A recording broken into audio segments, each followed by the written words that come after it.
வசந்தபுரம் என்ற ஒரு சின்ன கிராமத்தில் அங்கே முனியன் என்ற ஒரு அப்பாவி குடும்பஸ்தன் வாழ்ந்து வந்தான். அவன் ரொம்ப வெள்ளந்தியானவன். யார் என்ன சொன்னாலும் அப்படியே நம்பிடுவான்.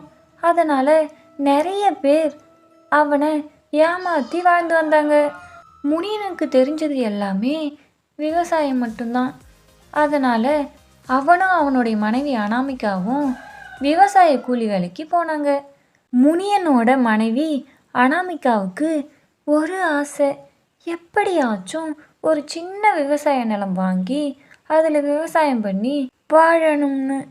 ஒரு நாள் என்னோட பொண்ணோட கல்யாணத்துக்கு பண தேவை அதிகமாக ஆயிடுச்சு. அதனால் என்கிட்ட இருக்க அந்த கொஞ்ச நிலம் 20 சென்ட் நிலத்தை விற்கலான்னு இருக்கேன்ப்பா. இதை கேட்ட அனாமிகா, ஐயா, அந்த தோட்டத்தை என்ன விலைக்கு விற்கலான்னு இருக்கீங்க? 30,000க்கு விற்கலான்னு இருக்கோம்மா. விவசாயி சொன்ன தொகை அனாமிகா கிட்ட இல்லை. ஆனாலும் அவகிட்ட ஒரு பசுமாடு இருந்துச்சு. அதுகிட்ட இருந்து பால் கறந்து வித்த பணம் சேமித்து வச்சது கொஞ்சம் இருந்துச்சு. ஆனால் அந்த பணமும் நிலவாங்க பத்தலை. சரி, பசுமாட்டையும் விற்று வர பணத்தில் இந்த தோட்டத்தை எப்படியாச்சும் வாங்கிடணும். என்னங்க, நாளைக்கே அந்த தோட்டத்தை வாங்கிடணும். அதனால இன்னைக்கு பசுமாட்டை ஓட்டின்னு போய் சந்தையில் விற்று வர பணத்தை வாங்கிட்டு வாங்க. சரி அனாமிகா, நான் சந்தைக்கு போய் விற்றுட்டு வரேன். முனியன் பசுமாட்டை ஓட்டிக்கிட்டு சந்தைக்கு போய்கிட்டு இருந்தான். சந்தை 3 மைல் தூரம். முனியன் மாடு ஓட்டிக்கிட்டு போகிறத பார்த்த ஒரு ஆள் ஆடு ஓட்டிக்கிட்டு எதிர வந்தான். உடனே அந்த ஆள் முனியனை ஏமாத்த ஒரு திட்டம் போட்டான். என்ன முனியா, வத்தலும் தொத்தலுமா இருக்க மாட்ட ஓட்டிக்கின்னு எங்க போற நீ? என்ன அண்ணா இப்படி சொல்லிட்ட?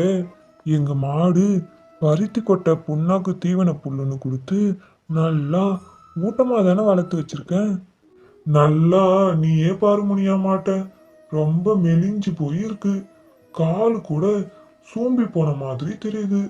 இத கொண்டு போனா ஒருத்தனும் வாங்க மாட்டான்.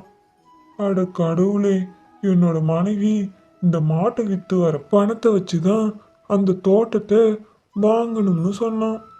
நீ ஒன்னும் கவலைப்படாத முனியா, இந்த ஆட்டை ஓட்டிட்டு போ. நான் உன் மாட்டை என்கிட்ட கொடுத்துரு. இந்த ஆடு நல்ல விலைக்கு போகும்பா. வித்து வர பணத்தை உன் மனைவி கிட்ட கொடு. இந்த ஆடு நல்ல விலைக்கு போகுமான்னா? நல்ல விலைக்கு போகும்பா. தைரியமா வாங்கிட்டு போ, அண்ணன் சொல்றேன். முனியனும் அவன் சொன்னதை நம்பி பசுமாட்டை கொடுத்துட்டு ஆட்டை வாங்கிக்கிட்டு போனான். முனியனை ஏமாற்றி மாடு வாங்கின சந்தோஷத்தில் அந்த ஆட்டுக்காரன் வேகமாக போனான். 1 மைல் தூரம் கடந்தான் முனியன். அப்போ எதிரில் ஒருத்தன் கையில் சேவலை தூக்கிட்டு வந்தான். என்ன முனியா, இவ்வளோ முத்தலான ஆட்டை ஓட்டிக்கிட்டு எங்க போற? என்ன முத்தலான ஆடா? நல்ல இல ஆடு தானே நினைச்சேன். நல்லா பாருங்க அண்ணா, இது இல ஆடுதான். சந்தைக்கு ஓட்டின்னு போய்கிட்டு இருக்கேன். என் மனைவி இதை வித்து தான் ஒரு சின்ன தோட்டம் வாங்கலான்னு இருக்கா. அட என்ன முனியா, இவ்வளோ வயசான ஆடை யார் வாங்குவா? அப்படியே வாங்கினாலும் தோட்டம் வாங்குற அளவுக்கு பணம் கிடைக்காதே. நான் சொல்றதை கேளு முனியா. இந்த சேவலை பாரு, நல்ல காட்டு சேவல். வித்தா நிறைய பணம் கிடைக்கும். இதை வித்து வர பணத்தை கொண்டுன்னு போய் உன்னோட மனைவி கிட்ட கொடு. நான் இந்த ஆட்டை வச்சுக்கிறேன். இது வயசான ஆடுதான் போல, பேசாம இவர்கிட்டயே கொடுத்துடலாம். சேவலை இவர்கிட்ட இருந்து வாங்கிட்டு போய் சந்தையில வித்து வர பணத்தை என் மனைவி கிட்ட கொடுத்துடலாம். சரி அண்ணா, இந்தாங்க ஆட்டை பிடிங்க. இன்னைக்கு நல்லா ஒரு இளிச்சவாயை மாட்டுனான்னு நினச்சிக்கிட்டு கோழிக்காரன் அந்த ஆட்டை ஓட்டிக்கிட்டு போனான். சந்தைக்கு 1/2 மைல் தூரத்தில் கையில் சேவலை தூக்கிக்கிட்டு முனியன் போய்கிட்டு இருந்தான். அப்போ எதிர ஒருத்தன் வந்தான். எப்படியாச்சும் சேவலை முனியன்கிட்ட இருந்து பறிச்சிடணும்னு ஒரு திட்டம் போட்டான். என்ன முனியா, சேவலை தூக்கிட்டு எங்க போய்கிட்டு இருக்க? இந்த சேவலை சந்தையில வித்து வர பணத்தை கொட்டுன்னு போய் என் மனைவி கிட்ட கொடுக்கணும். இந்த பணத்தை வச்சு தான் ஒரு சின்ன தோட்டம் வாங்க போறோம். என்னடா முனியா சொல்ற? ஒரு சேவலை வித்து வர பணத்துல தோட்டம் வாங்க முடியுமா? ஆமால, சேவலை வித்தா அவ்வளோ பணம் கிடைக்காதே. ஒன்றும் கவலைப்படாத முனியா, உன் சேவலுக்கு பதிலா இந்த லாட்டரி சீட்டை வச்சுக்கோ. இதுக்கு பரிசு விழுந்தா ₹1,00,000 கிடைக்கும். இந்தா முனியா. அவன் முனியனிடம் ஒரு சீட்டை கொடுத்துவிட்டு சேவலை வாங்கி கொண்டு சென்றான். அப்பாடா, ₹1 கொடுத்து வாங்கின சீட்டை வச்சு ஒரு சேவலையே வாங்கிட்டோமே அப்படி சொல்லி சந்தோஷமா அங்கிருந்து போனான். பாவம் முனியன் அந்த சீட்டை கையில் வச்சுக்கொண்டு என்ன செய்வது என்று தெரியாமல் சந்தையில் ஒரு கடைக்காரரிடம் காட்டினான். உடனே அந்த கடைக்காரர் நியூஸ் பேப்பரில் அந்த சீட்டை வைத்து பார்த்தார். அந்த சீட்டுக்கு பரிசு விழுந்தது. உடனே அந்த கடைக்காரர் அருகில் இருந்த வங்கிக்கு முனியனை அழைத்து சென்றார். வங்கியின் மேனேஜர் அந்த சீட்டை பரிசோதனை செய்த பின் முனியனிடம், ஐயா, இந்த லாட்டரி சீட்டுக்கு ₹1,00,000 பரிசு விழுந்திருக்கு. அதை உங்க வங்கி கணக்கில் வைக்கிறேன். நாளை வந்து பெற்றுக்கொள்ளுங்கள் என்றார் முனியனிடம். முனியன் கடைக்காரருக்கும் மேனேஜருக்கும் நன்றி கூறினான். முனியன் வீட்டுக்கு சந்தோஷமா போனான். வீட்டுக்கு வெறுங்கையுடன் போனதால முனியனை பார்த்த அனாமிகா ரொம்ப திட்டினான்.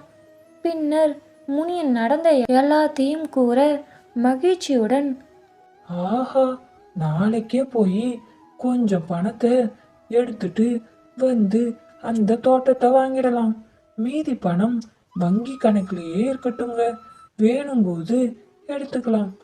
சாப்பிட வாங்க. ஆமாம், அதிர்ஷ்டம் எப்போ எப்படி வரும்னே தெரியாது. முனியன் அவன் அப்பாவித்தனத்தால் அவன் ஏமாற்றப்பட்டாலும் கடைசியில் அவர்களது ஆசை நிறைவேறியது. மற்றவர்களின் பொருட்கள் மீது ஆசைப்பட்டு அவர்களை ஏமாற்றி அதை நாம் பெற்றுக்கொள்ளக்கூடாது. நேர்மையான வழியில் நடப்பதே நல்லது. இந்த வீடியோ உங்களுக்கு பிடிச்சிருந்தா லைக் பண்ணுங்கள், ஷேர் பண்ணுங்கள், சப்ஸ்கிரைப் பண்ணுங்கள். This video sponsored to by SBO Digital Marketing. தினமும் 300 rupees ஏர்ன் பண்ணலாம். ஒரு நல்ல வாய்ப்பு. இந்த ஒர்க் பண்ண ஒரு ஸ்மார்ட் ஃபோன், பேசிக் இங்கிலீஷ் நாலேஜ் இருந்தாலே போதும். அது மட்டும் இல்லாமல் இந்த ஜாபில் இருக்க டவுட்ஸை கிளியர் பண்ணிக்க ஆன்லைனில் லைவ் சேட் சப்போர்ட்டும் இருக்குது. நீங்கள் இந்த டிஜிட்டல் வேர்ல்டில் தனியாக பிஸ்னஸ் பண்ணுற அளவுக்கு உங்கள் நாலேஜை டெவலப் பண்ணிக்கலாம். இந்த SBO ஜாபில் உங்களால் கற்றுக்கொண்டே சம்பாதிக்கவும் முடியும். இந்த வாய்ப்பை நமக்கு தர school of business organisation private limited company 5 வருடத்துக்கும் மேலாக வெற்றிகரமாக ரன் ஆகிட்டு இருக்குது. இந்த கம்பெனி நம்ம தமிழ்நாட்டில் திருவண்ணாமலை மாவட்டத்தில் இருக்குது. மேலும் விவரங்களை தெரிந்து கொள்ள டிஸ்கிரிப்ஷனில் இருக்க வாட்ஸ்அப் நம்பருக்கு காண்டாக்ட் பண்ணி டீட்டெயிலை தெரிஞ்சுக்கிட்டு உங்களுக்கு விருப்பம் இருந்தால் ஜாயின் பண்ணிக்கோங்க.